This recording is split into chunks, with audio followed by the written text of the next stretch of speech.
Começando agora mais uma semana temática. Filhos saudáveis, inteligentes, criativos, felizes. É tudo o que pais e mães desejam quando planejam aumentar a família. Mas como tornar esse desejo uma realidade? Nesta semana, o tema é bebê e companhia. Vamos conversar com a doutora Eleanor Madruga Luzes.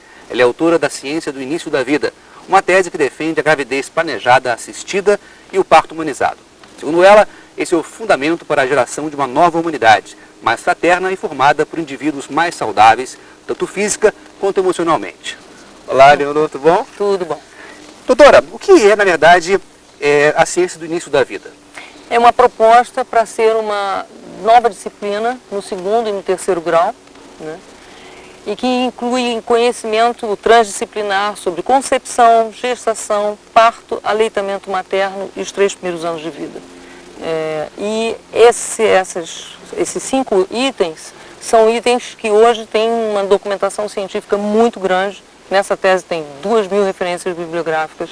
A tese basicamente são compactos de artigos que enfocam alguma coisa que está sendo estudada há mais de 40 anos. São cortes que são acompanhadas há 60 anos, 40 anos, 30 anos, de um jeito dando errado e do outro jeito dando certo. Então, hoje, na verdade, o que eu fiz foi uma coisa que está sendo buscada hoje na Europa, que é a criação da disciplina propriamente dita.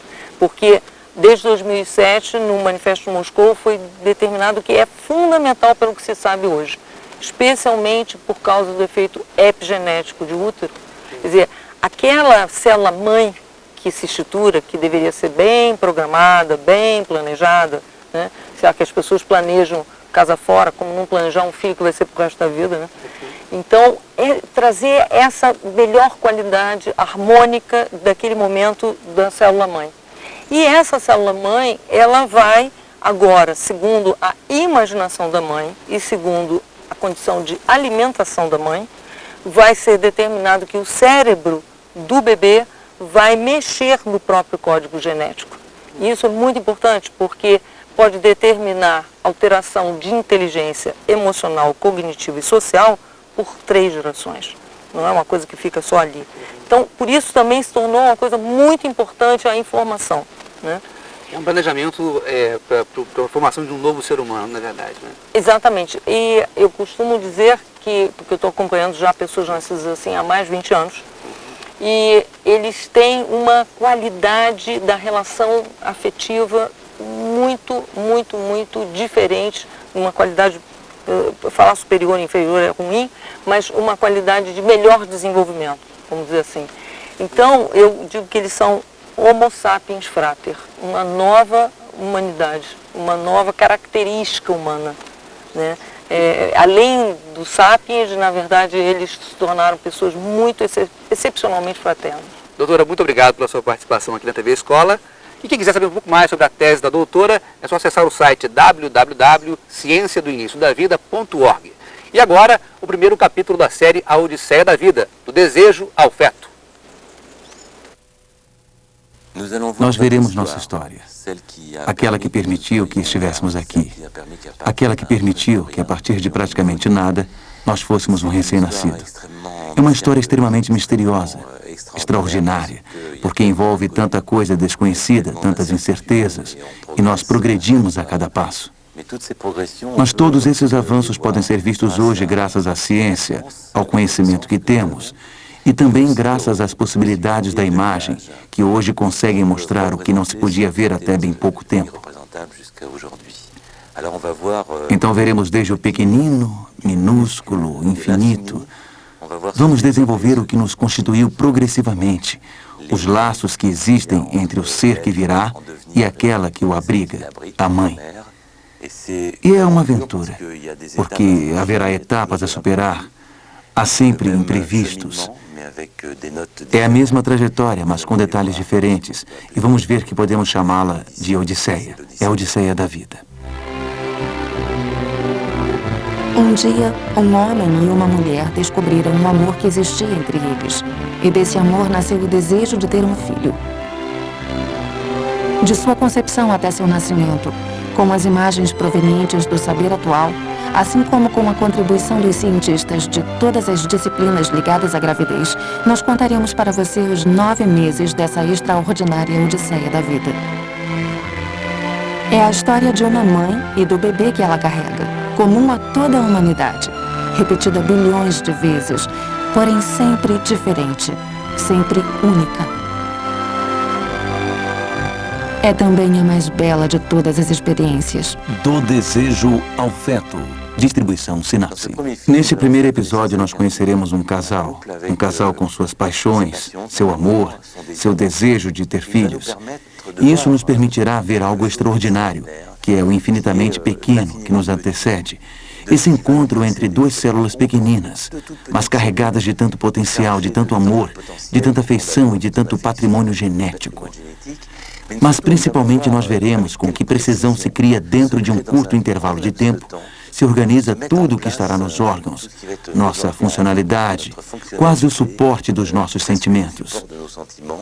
É realmente uma coisa até agora invisível, que nós veremos em detalhe e que vai nos impressionar.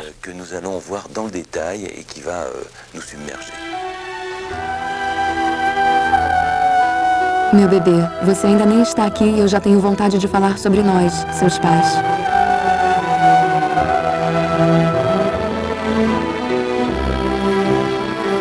Eu, Bárbara, sou italiana. Meus pais moram em Milão. Seu pai, Manu, é de Amiens.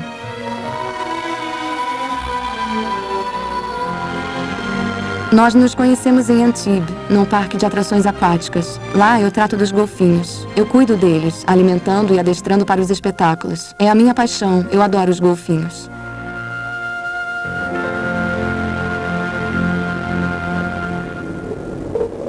Seu pai é mergulhador e faz a manutenção dos aquários dos meus animais. Eu o amo muito. É o homem da minha vida.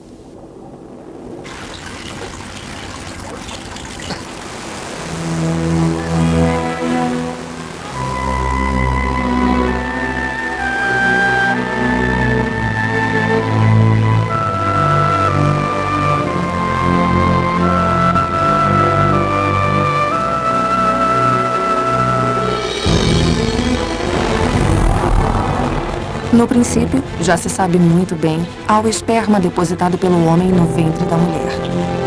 Milhões de espermatozoides, uma enxurrada, uma torrente de espermatozoides. Todos vão morrer. Todos, menos um. Para eles, os mensageiros da vida, é o início de uma verdadeira corrida pelo tesouro.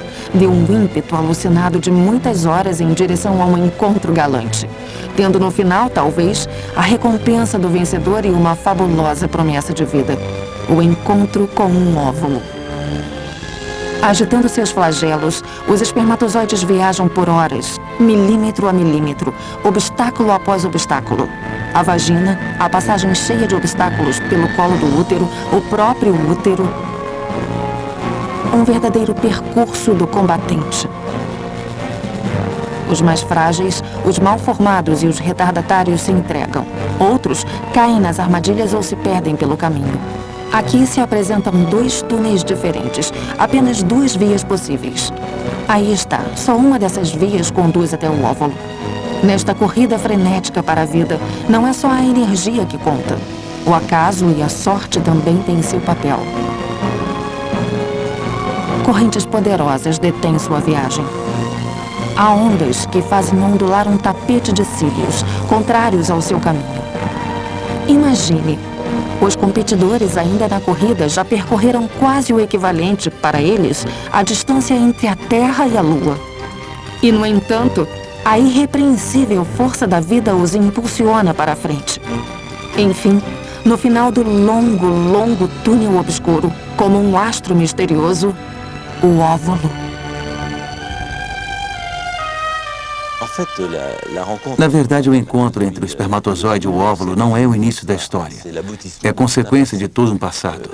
De um lado, o espermatozoide. Ele era jovem, amadureceu, e para isso levou 3 meses. De outro lado, o óvulo. Ele estava lá no ovário há muitos anos, 15 anos, 30 anos, se a mulher tiver um filho aos 30 anos. E no momento final, logo antes de seu encontro, Cada um vai se desfazer de uma parte dos cromossomos. Nós somos feitos de 46 cromossomos.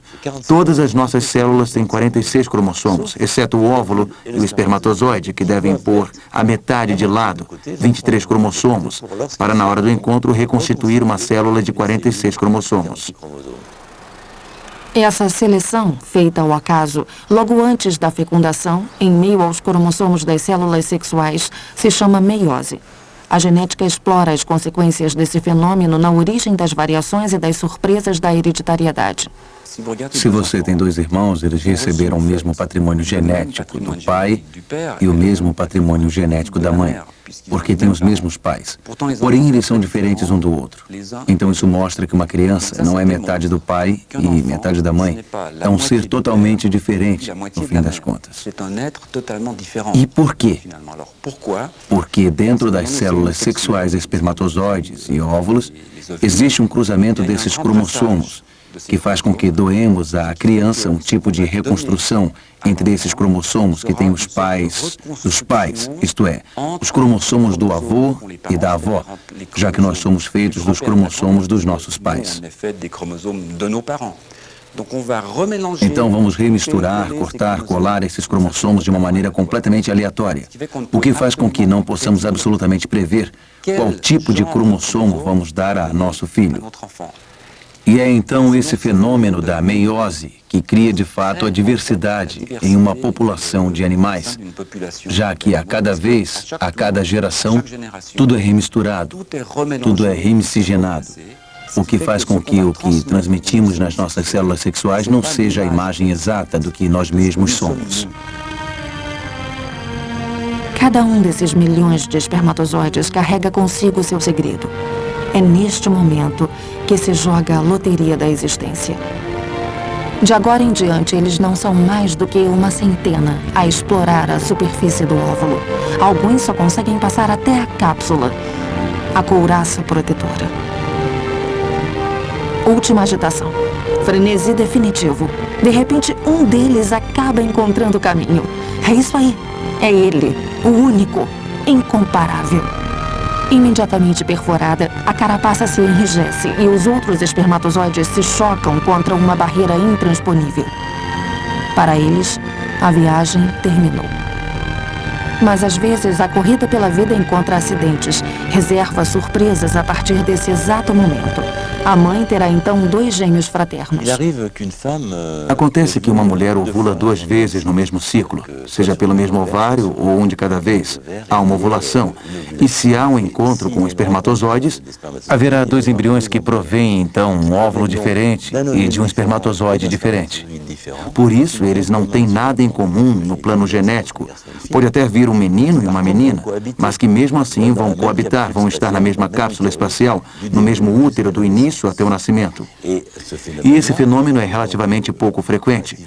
Constitui cerca de 1% dos casos de gravidez, mas é favorecido hoje em dia pelos tratamentos de infertilidade. Esses tratamentos têm como objetivo justamente a multiovulação. Então há mais chances que vários folículos ovulem, encontrem espermatozoides e resultem em vários embriões.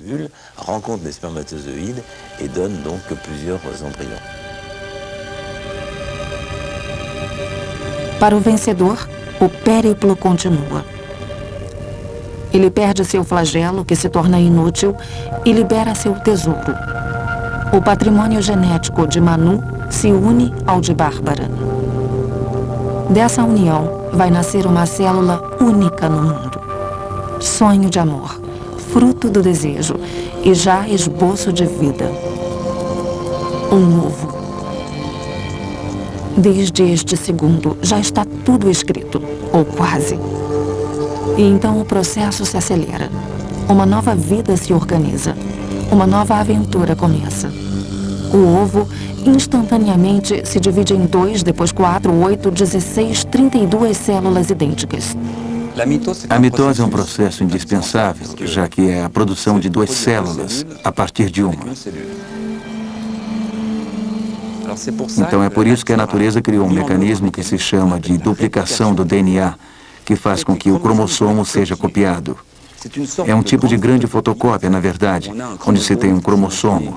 Imagine como se fosse um espaguete, e esse espaguete vai se autocopiar, reconstruindo um cromossomo na base do cromossomo que existe, e depois tendo dois espaguetes que serão exatamente idênticos um ao outro. Eles vão se dividir e cada nova célula vai pegar o antigo espaguete e a outra, o novo espaguete. Então o cromossomo é capaz de se autoduplicar.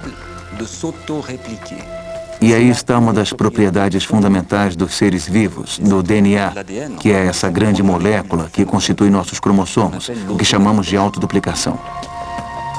A mecânica de precisão das primeiras divisões do ovo também pode sofrer acidentes. Às vezes, de fato, não são as células, e sim o ovo que se divide em duas entidades. Esse fenômeno é a origem dos gêmeos idênticos. Trata-se de um só óvulo, de um só espermatozoide, que num dado momento do desenvolvimento, nos primeiros dias, vai se separar em dois. E então dará origem a gêmeos idênticos que têm o mesmo patrimônio genético, que se parecem muito. Mas de acordo com o momento em que o embrião se divide, teremos gestações diferentes, com uma só placenta, mas às vezes com uma só bolsa d'água, ou às vezes com duas bolsas d'água. E se a divisão acontece muito tarde, já que ela pode acontecer a qualquer momento, entre o segundo e o sexto dia, se é, por exemplo, no sexto dia, no momento onde todo o princípio do embrião já foi formado, teremos dois embriões que ficam ligados, e é o que chamamos de siameses. Felizmente, esse conjunto é bastante raro, particularmente as divisões tardias. Mas os gêmeos idênticos são estimados em aproximadamente 25% de todos os gêmeos no planeta. Eu falo dos gêmeos concebidos naturalmente, visto que há um aumento muito artificial hoje, devido aos tratamentos de ovulação.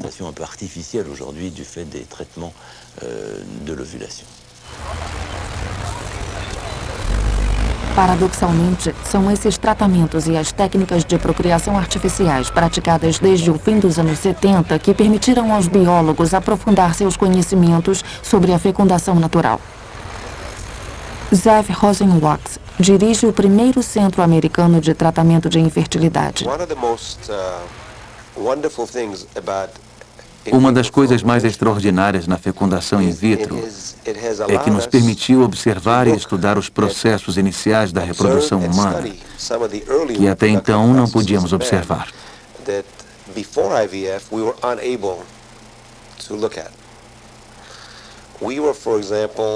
Por exemplo, não havíamos antes observado os ovos humanos, nem a interação entre esperma e óvulo, nem os primeiros estágios, o que acontece quando o embrião se desenvolve.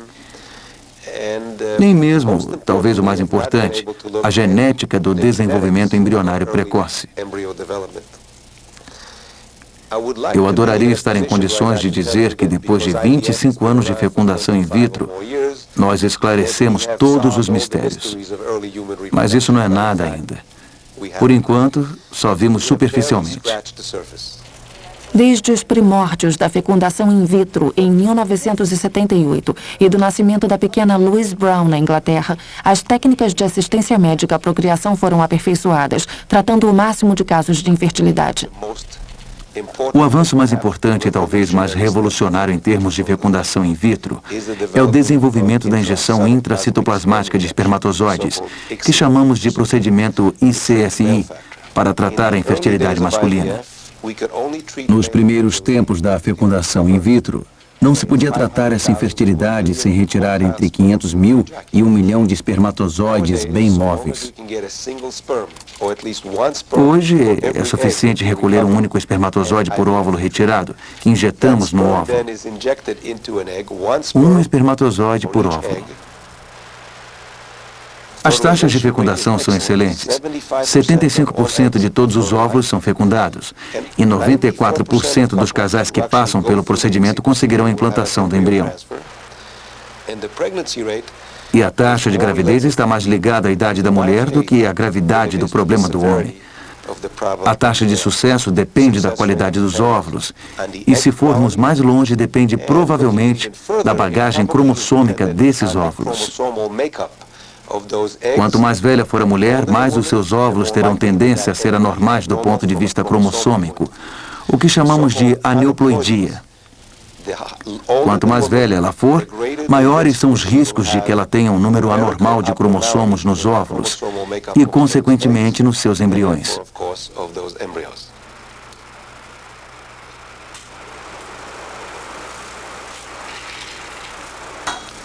Durante as últimas décadas, as técnicas de procriação assistida, que foram seguidas originalmente para tratar infertilidade, se estenderam ao domínio do diagnóstico genético pré-implante.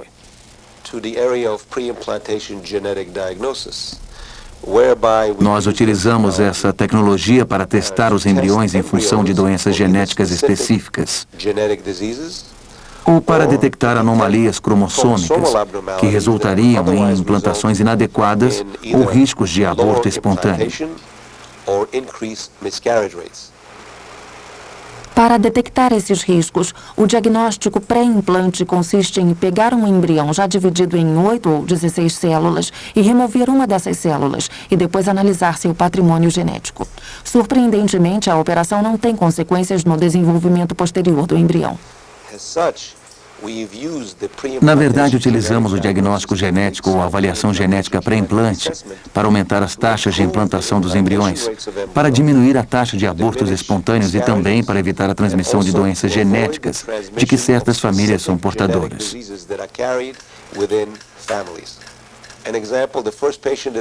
Um exemplo, a primeira paciente em que fizemos isso tinha tido antes 6 abortos espontâneos consecutivos. Ela veio aqui e nós retiramos 12 de seus óvulos. Desses 12, só um tinha uma bagagem cromossômica equilibrada. Nós testamos ao mesmo tempo o material deficiente e o material genético do óvulo em maturação. E depois da fecundação, testamos também um blastômero, uma célula entre as 8 primeiras de um embrião. Concluímos que esse embrião estava normal e depois o implantamos. E essa mulher teve um bebê absolutamente normal.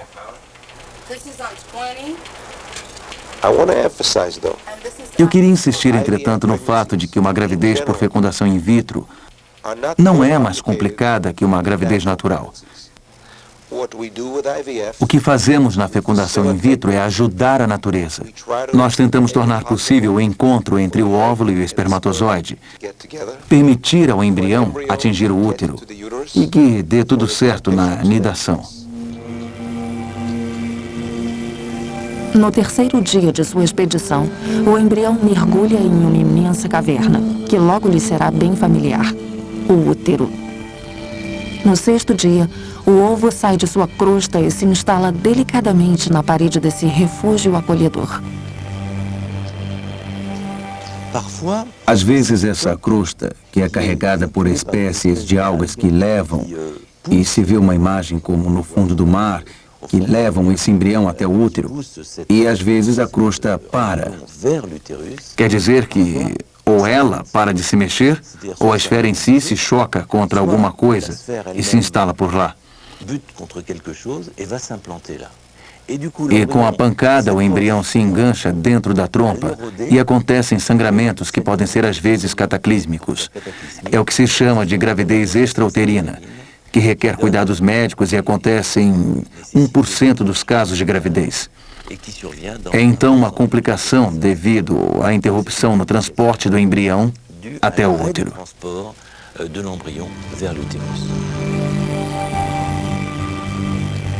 Ele constrói um ninho que elegeu como domicílio por 9 meses. Por que eu escolhi o Manu como papai? Porque eu amo. Muito, muito mesmo. E porque eu queria que o meu filho fosse como ele. Tem muitas coisas do Manu que eu queria que o meu filho pudesse herdar. E é claro que eu não estou falando de características físicas, mas da maneira tranquila dele. Ele é leal, fiel a si mesmo. Isso é muito raro. E eu acho que isso é o que eu mais desejo para o meu bebê. Ele terá um pouco de mim. Espero que não todo o lado ruim. Espero que tenha bastante do Manu. É, a pureza que ele tem nos olhos. No início da segunda semana de desenvolvimento, esse bebê ainda é somente uma esperança para Bárbara. Ela não sabe que dentro dela essa esperança já está se realizando. O ovo vai literalmente incrustar na parede de seu útero. As células periféricas têm um poder de destruição do endométrio. São elas que vão corroer o endométrio, vamos dizer assim, a parede superficial do útero. E é assim que o ovo vai penetrar no interior da parede uterina, onde vai então se inserir. É isso que chamamos de nidação, visto que ele está no meio de um ninho que daqui em diante vai protegê-lo. Mas às vezes ele não penetra, ou logo que penetra para. É o que chamamos de aborto espontâneo. Os abortos espontâneos podem ser quase invisíveis ou podem aparecer um pouco mais tarde. Na maioria dos casos, acontecem nas 2 primeiras semanas. E isso representa mais ou menos 15% dos abortos espontâneos. Então veja só, risco de gravidez extrauterina, risco de aborto espontâneo. O caminho é difícil, é longo. É preciso escapar de muitos obstáculos antes de conseguir se desenvolver corretamente. Ele começa elaborando as conexões com o ambiente. É a futura placenta, uma plataforma de trocas permanentes com o corpo de Bárbara. Simultaneamente ao centro, um disco se desenha. O ovo se transforma e vira embrião. Com apenas 14 dias, ele não tem nem o tamanho de uma cabeça de alfinete. No interior desse ovo haverá células embrionárias que vão começar a se dividir, a se multiplicar, e que vão formar as 2 primeiras camadas de células realmente na origem do embrião. É por isso que falamos de um disco embrionário bilaminar, disco didérmico, 2 folhetos posicionados um sobre o outro. Durante a 3ª semana de desenvolvimento, um certo número de células vai mergulhar entre o folheto dorsal e o folheto ventral. Vamos ter nesse momento um folheto intermediário. O folheto dorsal vai dar origem ao sistema nervoso central em particular. O intermediário dá origem à coluna vertebral, as paredes do corpo, os membros na forma inicial de pequenos brotos e algumas vísceras. E o folheto ventral dá origem ao tubo digestivo e o aparelho respiratório. Alguns dias mais tarde, o embrião está consideravelmente maior. Ele repousa agora no centro de 2 bolsas cheias de líquido. Uma incrível cascata de transformações o agita. Ela começa pela formação do sistema nervoso. Em seu dorso, um canal vertebral tem origem. Então, como uma bainha, o canal se fecha novamente em todo o seu comprimento e forma um tubo. É a futura medula espinhal. E essas 2 massas gigantes são os futuros hemisférios cerebrais. Durante esse tempo, o embrião se enrola sobre ele mesmo.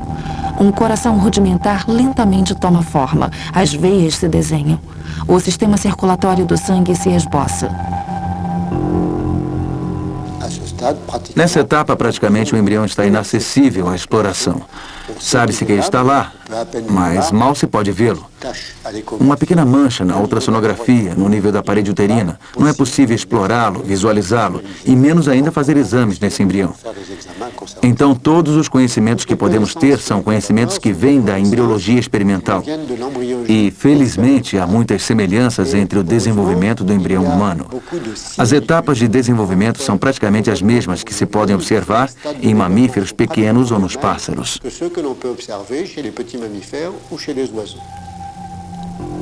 À medida que cresce, o embrião parece inicialmente com um peixe, um pouco mais tarde com um batráquio e finalmente com um réptil. Essa é a ordem correta das coisas.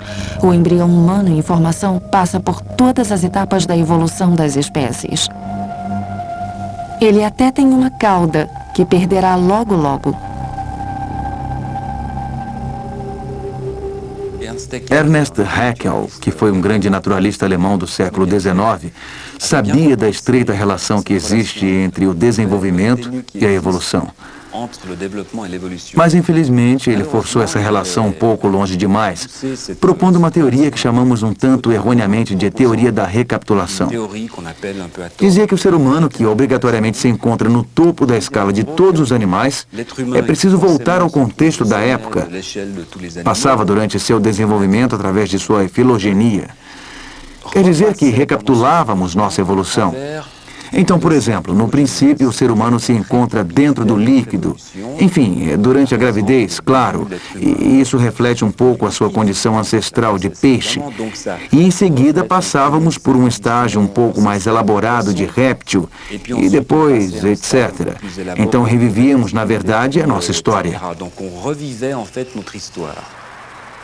As observações atuais na embriologia comparada confirmam que existe mesmo uma ligação entre o desenvolvimento embrionário e a evolução das espécies.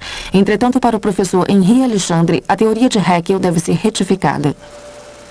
É evidente que, em nenhum momento, o embrião do homem passa por um estágio peixe. É absolutamente falso.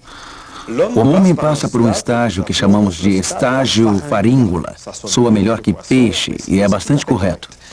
Quer dizer que há um momento em que o embrião apresenta um esboço de fendas branquiais. Um esboço. Mas essas fendas branquiais vão regredir, vão virar outras coisas. Há uma que resiste e que não é nem de longe uma fenda de verdade. É o canal auditivo. Então, se refletirmos bem, o homem, todos os mamíferos têm um canal auditivo e ao final desse canal auditivo está o tímpano. E no caso do peixe, as coisas foram mais longe. Ele não tem tímpano, o tímpano é perfurado. E é o que permite à água de se comunicar entre a faringe e o mundo exterior. Vemos muito bem aqui que, na verdade, nós nunca chegamos ao estágio de peixe. O que fizemos durante a nossa história ontogenética, ao longo de nosso desenvolvimento embrionário, é iniciar a formação de fendas branquiais. Mas paramos no estágio que nos qualifica como faríncula. O termo é um pouco complexo, mas essa noção é importante, porque o estágio de faríngula é um estágio comum a todos os animais que pertencem ao nosso grupo. Quer dizer, todos os cordados, principalmente os vertebrados. Todos os vertebrados passam por um estágio faríngula. Na verdade, é uma irradiação. Quer dizer que os peixes evoluíram por seu lado, evidentemente na base da evolução dos vertebrados, porque todos esses animais têm vértebras, os peixes, os répteis. Mas isso quer dizer que nós compartilhamos características fundamentais com todos esses animais. Simplesmente, nosso ancestral comum tinha características que encontramos ao mesmo tempo nos peixes e que encontramos também nos humanos. Em menos de 4 semanas, o ovo passou de uma só a vários milhões de células perfeitamente organizadas entre si, porque esse minúsculo organismo é o arquiteto genial de sua própria construção. Nos anos 70 a 75, começou-se a descobrir quais eram os genes que estão envolvidos na nossa construção. Quais são os genes que nos fabricam de fato, que dão as ordens de fabricação. Entre esses genes que constroem os indivíduos, há uma família que se chama de genes OX, no jargão, que são, na verdade, os genes arquitetos. São genes que vão decidir que parte vai se parecer com o quê. Por exemplo, uma pequena mosca, ela vai ter um par de asas para voar na altura do tórax, mas esse par de asas não está na altura do abdômen. Então há uma informação genética que diz que esse par de asas deve estar na altura do tórax. Da mesma maneira, nós temos costelas que estão na região do tórax. Não é útil para nós ter costelas na altura do abdômen. E são, então, esses genes que dão as instruções para a disposição correta das estruturas do corpo. Esses genes arquitetos existem cerca de uma dezena nos animais que chamamos, talvez erroneamente, de inferiores. Bom, pense nas minhocas, nas mosquinhas, nos artrópodes, nos insetos, em todas essas coisinhas que voam, todos os vertebrados, enfim, os vertebrados superiores. Incluem-se aí os homens, os ratos, os pássaros, as cobras, as rãs. As rãs têm 39 desses genes arquitetos. Esses 39 genes estão dispostos em 4 grupos nos nossos cromossomos. É só imaginar pequenas cadeias de genes. Temos 4 grandes grupos de 10 genes que são dispostos em cromossomos diferentes e que fazem seu trabalho. Então esses genes são ativados, se tornam funcionais, botam a mão na massa. Enfim, por um período bem preciso de nossa embriogênese, que é em torno entre a quarta e a sexta, sétima semana. Quer dizer, no momento em que o embrião realmente passa por movimentos muito complexos, a verdadeira construção, digamos assim. É no momento em que o embrião passa de uma massa de células relativamente pouco organizada a uma estrutura bem organizada. É nesse momento que se define a cabeça. É nesse momento que se define a cabeça, se define a parte frontal, se define a parte traseira, a direita, a esquerda, etc. Então o embrião aparece de verdade. É a transição a qual geralmente nos referimos como do embrião ao feto, finalmente. E é aí que o pequenino começa a aparecer com alguma coisa humana.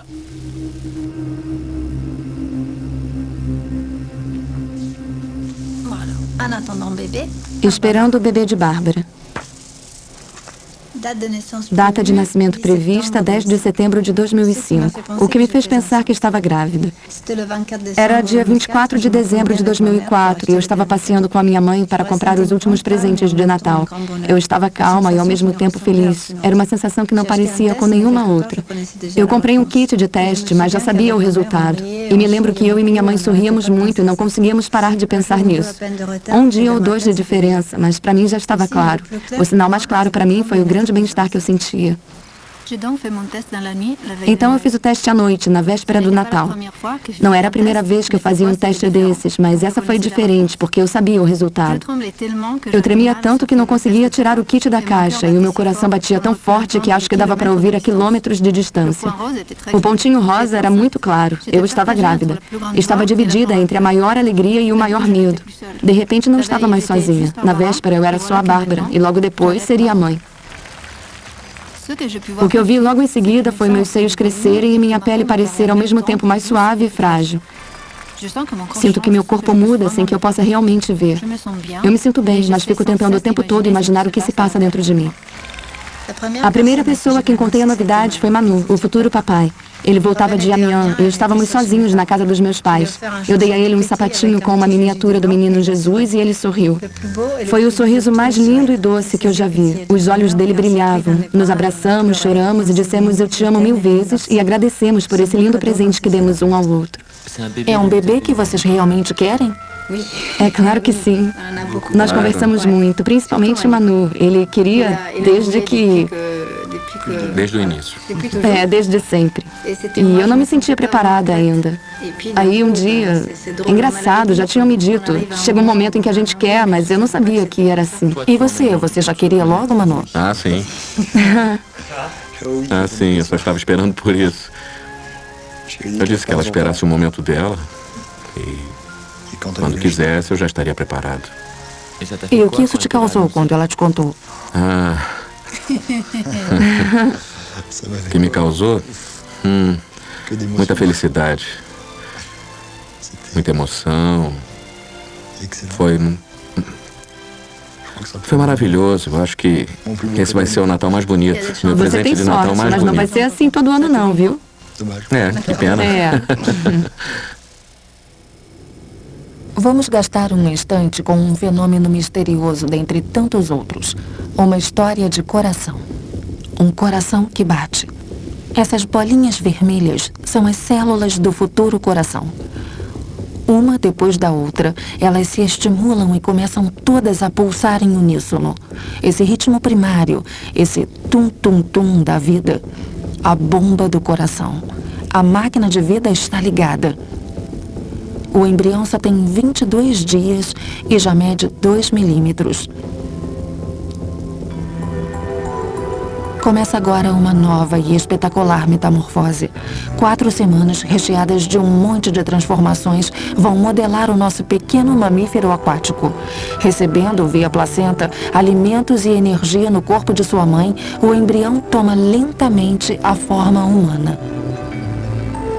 A forma do rosto se esboça e se enriquece a partir de 2 bolotinhas escuras, que se tornarão os olhos.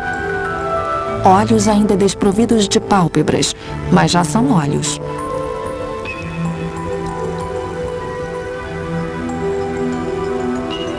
O esboço de todos os órgãos prossegue. As cartilagens dos ossos, os músculos e os tendões se desenvolvem progressivamente. O embrião agora já tem 34 dias e mede 5 milímetros. Seu crescimento se acelera a tal ponto que a cada dia ele aumenta 1 milímetro. Enquanto os braços e pernas se desenham, a cauda se reduz pouco a pouco e dá lugar ao cóccix.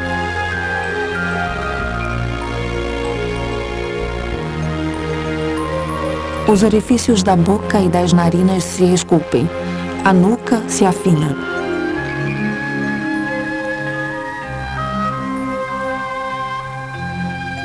O cérebro continua em paralelo sua fulgurante evolução e se prepara para ser o chefe da orquestra do conjunto das funções humanas.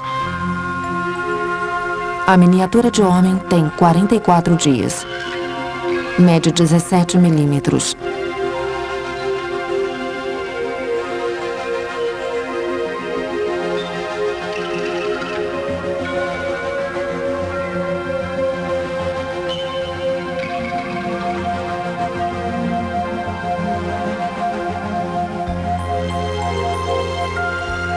Seus olhos se contornam com finas pálpebras protetoras.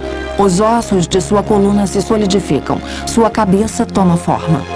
Seu coração, seus vasos sanguíneos essenciais e a maioria de seus órgãos encontraram seu lugar definitivo e começam a funcionar.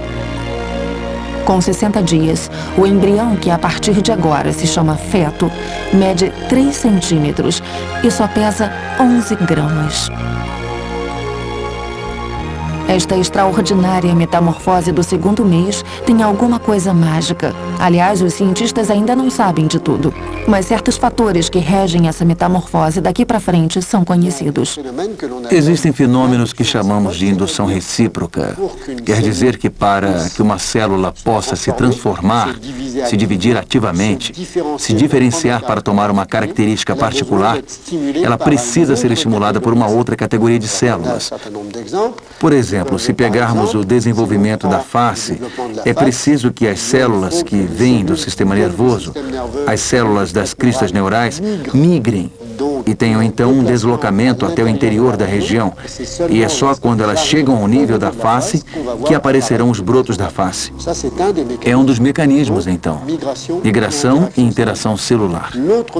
O outro mecanismo que é cada vez mais importante atualmente para explicar as transformações morfológicas ao longo do desenvolvimento é o da apoptose. O que chamamos de apoptose é um mecanismo de ordem genética que faz com que uma dada célula tenha programado a sua morte, seu suicídio. E num dado momento, essa célula vai interromper o seu desenvolvimento, essa célula não se divide mais. Em embriologia, o que deixa de se dividir morre. É verdadeiro para todas as especialidades. Uma célula que não se divide vai morrer, vai envelhecer e morrer. Um exemplo bem clássico é o da aparição de sulcos nas extremidades dos membros. No início não há mãos ou pés. Tem como se fosse um pé de pato, ou seja, uma espécie de complemento achatado. E é o mecanismo da apoptose que faz com que certas células se degenerem, interrompam seu desenvolvimento, e aí um sulco vai se formar, e assim os dedos das mãos e dos pés vão se individualizar. Esses diferentes aspectos morfológicos, que sejam as migrações celulares, as interações celulares ou a apoptose, esses mecanismos dependem de fatores genéticos. E o último conhecimento que apareceu mais recentemente nas pesquisas feitas em embriologia é o fato de que os processos iniciais são processos genéticos que provêm de uma programação inicial, mas a célula deve ser sensibilizada a esses sinais, deve responder a esses sinais, e para que ela o faça, é preciso que ela tenha receptores específicos. É um pouquinho, se você quiser, como um hormônio que só age sobre uma célula secretora que possui o receptor correspondente ao hormônio. Da mesma forma, na embriologia, uma célula responde a um estímulo se ela tem o receptor que corresponde a esse estímulo. Tem uma hora marcada com o Dr. Druckmann. Certo. É a primeira vez? É a primeira vez. Uma ficha. Vamos ver. Seu nome? Bárbara. Eu estou muito ansiosa pelo meu primeiro ultrassom. Eu sonhei muito com você, meu bebê. Tenho pressa de te encontrar e, ao mesmo tempo, um pouco de medo do que vou sentir. É uma mistura de sensações. Tenho a vontade de te encontrar, já que eu nunca te vi. E, por outro lado, tenho a impressão de já te conhecer um pouquinho. Senhora Martino? A ultrassonografia foi uma revolução na aproximação dos pais com o feto. Uma verdadeira revolução, porque começamos a ver numa tela uma coisa que existia dentro da barriga. Quer dizer que, de repente, iluminamos a caverna uterina. É um lugar de penumbra, que desde milhares de anos era tão misterioso, e de repente, nos anos 70, se pôde ver o feto vivendo. Eu passei 3 meses maravilhosos. Alguns enjoozinhos no segundo mês, mas nada demais. Então, teoricamente, a fecundação foi em 7 de dezembro, no início da gravidez. Eu sou tratadora de golfinhos, trabalho com golfinhos. Então, é verdade que mesmo se eu tomar cuidado, fizer menos coisas, assim mesmo eu fico em pé 8 horas por dia. Para mim é uma coisa que me deixa feliz e eu fico triste de não poder fazer. Mas se estiver tudo bem, não há razão para se privar disso. As pessoas vêm à ultrassonografia para ver o feto, mas é claro que é um exame médico. É um exame médico em que vamos procurar uma malformação. É isso que nós procuramos. E os pais vêm com aquela ambivalência. Eles vêm ao mesmo tempo dizer oi ao seu feto, vê-lo vivo, e ao mesmo tempo com aquele frio na barriga de que se descubra alguma anomalia. Então é um exame médico que pode ser uma festa de verdade. Felizmente, em 9 entre 10 casos não há problema. Então todo mundo se diverte em volta da tela e olha o feto se mexendo. É um prazer enorme. Mas pode ser também o problema da tecnologia. Olhe só isso aqui, o pequenino dançando. Ai, meu Deus. Olhe como ele está sentado. Aqui temos o narizinho. Ele é lindo. É lindo, não é? Uma ultrassonografia é um exame médico, antes de tudo, que é feito com uma máquina que envia uma emissão de ultrassons com uma frequência relativamente baixa e que permite analisar em uma tela o retorno das imagens ligado ao retorno dos ultrassons. E assim pode-se criar cortes do órgão que estudamos, seja o fígado, o seio ou, claro, nesse caso, o feto. Ou bien sûr, là, en ce qui nous concerne, le fœtus. Trabalhando no hospital Antoine Béclair de Clamart, Jean-Marc Levaillant faz parte dos pioneiros da ultrassonografia na França. Ele viu a técnica aparecer em 1974 e participou de sua evolução ao longo das 3 últimas décadas. Está com a cabeça para baixo? Está com a cabeça embaixo, no lugar certinho. Está embaixo, mas não tão embaixo ainda. Está certo para a idade dele. Já dá para ver direitinho, não é? Dá para ver bem, não é? Na França, somos extremamente precisos. Fazemos um ultrassom por trimestre. O primeiro ultrassom é feito aos 2 meses e meio e permite somente ver se o feto tem uma cabeça, 2 braços, 2 pernas, um coração, ver a posição da placenta e a quantidade de líquido amniótico. Esse ultrassom do primeiro trimestre também tem uma grande vantagem. É que ele permite medir o que conhecemos como a translucência nucal, ou seja, o edema, a quantidade de água que tem sob a pele do pescoço dos pequenos fetos dessa idade. E essa quantidade de água tem uma espessura de 1 a 2 milímetros. Acima de 3 milímetros, considera-se que há um aumento de risco de trissomia 21, de trissomia 18 e de trissomia 13. E faz-se uma amniocentese, ou ao menos se propõe isso aos pais. Ele é inteligente, já coça a cabeça.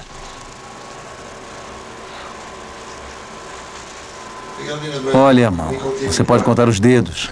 Ele está à vontade. A ultrassonografia, claro, não é um exame mágico que permite ver tudo.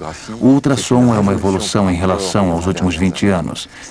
Permite ver um certo número de patologias e temos agora um certo número de itens que nos permitem examinar alguns elementos do cérebro, alguns elementos do coração, alguns elementos do abdômen, em particular o tubo digestivo e os rins. Mas é claro que não podemos ver todos os trissômicos, por exemplo, porque um monte de trissômicos nascem ainda na França, e não é falta de procurá-los. É simplesmente porque muitos trissômicos são como você e eu. Têm uma cabeça, 2 braços, 2 pernas e um coração que bate. Igualmente para as doenças genéticas, que às vezes aparecem lentamente. Não podemos vê-las dentro da barriga da mãe, mas também não as vemos no nascimento. nascimento. Às vezes tem que se esperar 18 meses, 2 anos, 3 anos, para que uma doença genética apareça e dê sinais para o pediatra ou para os pais, que ficam bem preocupados nesse caso. O coração está normal. Que bom.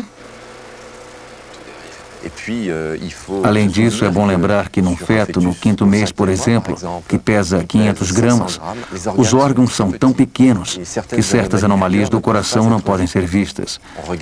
Observamos as 4 cavidades, os 2 átrios e os 2 ventrículos, os septos, os 2 grandes vasos sanguíneos, a aorta, a artéria pulmonar e paramos por aí.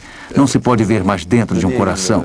Só para dar uma comparação, parece com uma avelã em termos de tamanho. Para Bárbara e Manu, como para a maioria dos pais, esta primeira ultrassonografia foi um momento de pura magia. Ele disse oi pra gente. É o momento mais bonito. Acho que é um dos momentos mais bonitos da minha vida. Verdade? Ah, com certeza. Ah, é? É sim. Que bom. Agora temos ferramentas que permitem ao público, às pacientes e aos seus maridos pensar que a criança perfeita com que sonharam está garantida pelo exame. Mas não é essa a função da ultrassonografia, garantir a um casal um filho perfeito. A nossa função, nosso trabalho, é tentar detectar em um ser humano, em gestação, as anomalias incompatíveis com a vida. Então, nosso trabalho é um pouco de guardião de farol. Quer dizer, vamos tentar observar o que se passa dentro da mãe e tentar fazer com que não haja incidente ou acidente, para que o bebê nasça com boa saúde.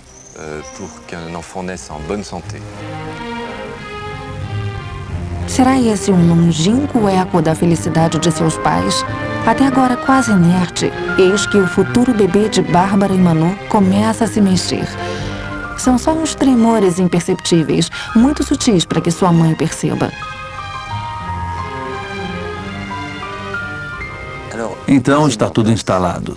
Os órgãos, já os vimos se desenvolver, se criar, se posicionar. E é absolutamente fantástico. Mas não vamos esquecer que estamos falando de um embrião que mede 3 centímetros e pesa só alguns gramas, que certamente se mexe, mas vai se desenvolver até uma figura muito mais próxima do que conhecemos. E nessa metamorfose que continua, nesse crescimento que continua, tem um órgão essencial, característico da nossa espécie, que é o cérebro humano. E vamos penetrar no seu interior para entender esse funcionamento tão delicado, tão preciso e tão múltiplo.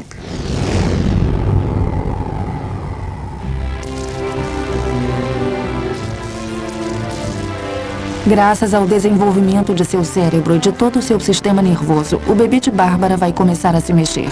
Mas esses movimentos só serão perceptíveis para sua mãe 2 meses mais tarde. A ligação entre a mãe e seu filho vai tomar um aspecto mais concreto, mais intenso. É bonito, não é? Em seguida, vamos assistir à eclosão dos sentidos do bebê. Através de seu universo uterino, quando e como ele vai começar a perceber os sons, os cheiros e os sabores, a voz de sua mãe. O que ele vai aprender do mundo exterior que lhe espera. Veremos também como essas mudanças influirão na vida de Bárbara durante o 2º trimestre de gravidez.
Bem, gente, por hoje é só. Eu volto amanhã com mais um programa da Semana Temática Bebê e Companhia. Até lá. Tchau.